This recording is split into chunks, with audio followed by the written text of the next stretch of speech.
بسم اللہ الرحمن الرحیم۔ مسجد میں حاضر ہوتے وقت کس قدر زیب و زینت اختیار کی جائے اور مسجد میں حاضری کے آداب کیا ہیں؟ اللہ تعالیٰ نے قرآن مجید میں مسجد کے کچھ آداب بیان کیے ہیں، جن میں سے 3 اہم اور بنیادی آداب کا آج ہم انشاءاللہ ابھی مذاکرہ کرتے ہیں۔ نمبر 1، مسجد میں حاضر ہوتے وقت اللہ تعالیٰ کا خوف اپنے دل میں رکھنا، اللہ تعالیٰ کی عظمت کے سامنے دل جھکا ہوا ہو۔ سورہ البقرہ آیت نمبر 114۔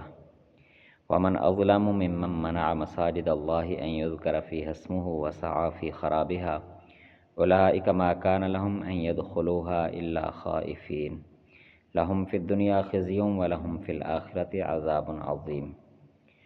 اور اس شخص سے بڑا ظالم کون ہوگا جو اللہ تعالیٰ کی مسجدوں میں اللہ کا نام لینے پر پابندی لگا دے اور اللہ کی مسجدوں کو ویران کرنے کی کوشش کرے۔ ایسے لوگوں کو یہ حق نہیں پہنچتا کہ وہ اللہ کی مسجدوں میں داخل ہوں مگر ڈرتے ہوئے۔ ایسے لوگوں کے لیے دنیا میں رسوائی ہے اور ان کے لیے آخرت میں زبردست عذاب ہے، بڑا عذاب ہے۔ تو اس مبارک آیت میں بظاہر کافروں کے لیے یہ بات بیان کی گئی ہے کہ جو مسجد الحرام میں اللہ کا نام لینے سے یا مسجدوں میں اللہ کا نام لینے سے دوسروں کو، اہل اسلام کو منع کرتے ہیں اور مسجدوں کو ویران کرنے کی کوشش کرتے ہیں، تو اللہ تعالیٰ نے فرمایا کہ ان کو اس بات کا حق نہیں پہنچتا، بلکہ حق تو یہ ہے کہ وہ مسجدوں میں اللہ تعالیٰ کے خوف سے ڈرتے ہوئے داخل ہوں۔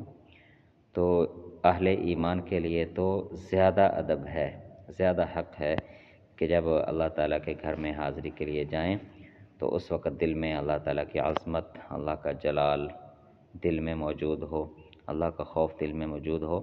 اہل ایمان کے لیے تو اس کا زیادہ تقاضا ہے۔ دوسرا ادب، مسجد میں بن سنور کر جانا۔ سورہ اعراف آیت نمبر 31۔ یا بنی آدم خذوا زینتکم عند کل مسجد وکلوا واشربوا ولا تسرفوا انہ لا یحب المسرفین۔ اے آدم کے بیٹوں اور بیٹیوں، جب کبھی مسجد میں آؤ تو اپنی زیب و زینت کا سامان ساتھ لے کر آؤ اور کھاؤ پیو اور اسراف سے بچو، فضول خرچی مت کرو۔ یاد رکھو کہ اللہ فضول خرچ لوگوں کو پسند نہیں کرتا۔ اس مبارک آیت میں اللہ تعالیٰ نے 2 باتوں کی تعلیم دی۔ پہلی یہ کہ جب بھی مسجد آؤ اپنی زینت کے ساتھ آؤ۔ دوسری یہ کہ زینت کرنے اور کھانے پینے کے معاملے میں فضول خرچی نہ کرو۔ سوچنے کی بات یہ ہے کہ لباس اور کھانا پینا ہر انسان کی بنیادی اور فطری ضروریات ہیں۔ جب اللہ تعالیٰ ان 2 ضروریات کے معاملے میں فضول خرچی کو پسند نہیں کرتے تو باقی معاملات کی کیا حیثیت رہ جاتی ہے۔ اس کے ساتھ ہی یہ بات بھی سمجھا دی کہ اگر کوئی موقع ایسا ہے جہاں زینت کرنا اللہ تعالیٰ کو پسند ہے تو وہ مسجد میں حاضری کا موقع ہے۔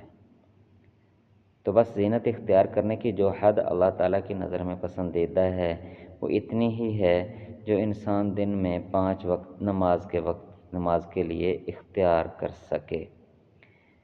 تو اگر ایسا ہے کہ انسان نماز کے لیے تو اس طرح تیار نہیں ہوتا لیکن باقی دنیا کے لیے تیار ہوتا ہے تو پھر فضول خرچی میں اختیار کرتا ہے وہ زیب و زینت کہ 2 چیزیں ہیں کہ یا تو پھر وہ اللہ تعالیٰ کے گھر کی اس کے دل میں عظمت نہیں ہے کہ وہ اللہ کے گھر میں آنے کے لیے اس طرح تیار نہیں ہوتا اور کہیں جانے کے لیے تیار ہوتا ہے۔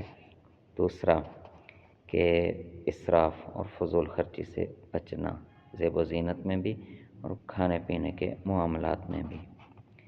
نمبر 3، مسجد میں اللہ تعالیٰ کے سوا کسی اور کو نہیں پکارو۔ سورہ الجن آیت نمبر 18۔ وَأَنَّ الْمَسَاجِدَ لِلَّهِ فَلَا تَدْعُوا مَعَ اللَّهِ أَحَدًا۔ ترجمہ، اور یہ مسجدیں صرف اور صرف اللہ ہی کے لیے ہیں تو اللہ تعالیٰ کے ساتھ کسی دوسرے کو مت پکارو۔ تو اللہ تعالیٰ ہمیں ایمان و عمل کے ساتھ اپنی اور نبی اکرم صلی اللہ علیہ وسلم کی کامل اتباع کی توفیق عطا فرمائے۔ والسلام، دعاؤں کی درخواست۔